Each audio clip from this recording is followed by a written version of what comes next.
Македонија е зафатена од нов интензивен топлотен бран. Поради екстремно високите температури, земјава се наоѓа во портокалова фаза, а од Управата за хидрометеоролошки работи најавуваат продолжување на екстремно високите температури во текот на следната недела. Во следните денови продолжува период на сончево и многу топло време со мала до умерена локална облачност. Дневната температура во некои места ќе достигне до 40 степени. Високи температури ќе се задржат и во текот на ноќните часови.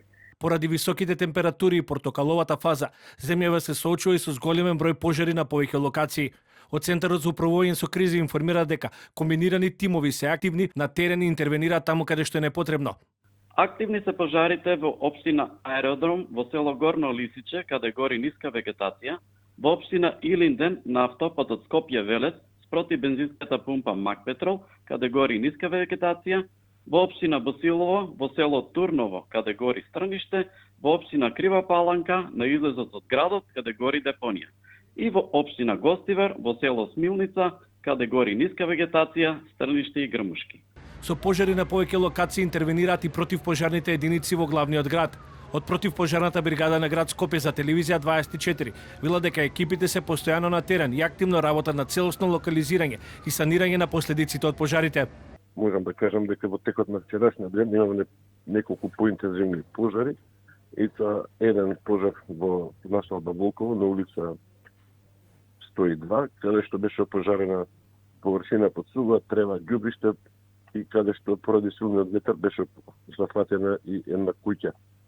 Во истиот период имаме интервенција во атарот на село Света Петка и Чифлик, каде што беше опожарена мешана шума и борова шума. Активен пожар има и на депонија во Крива Паланка, каде што гори отпад. Градоначалникот Сашо Митовски информира дека во гасењето се вклучени комбинирани екипи, кои работат на целосно локализирање на пожарот. Пожарот е од малку по-сериозен и поголем обем, кој што покрај потребата од гасење со вода, потребно е и поголема количина на земен материјал. Инаку надлежните претходно издадоа предупредување за висок ризик од појава на пожари. На граѓаните им се препорачува да избегнуваат движење и престој во шумски предели, особено во периодите кога температурите се највисоки.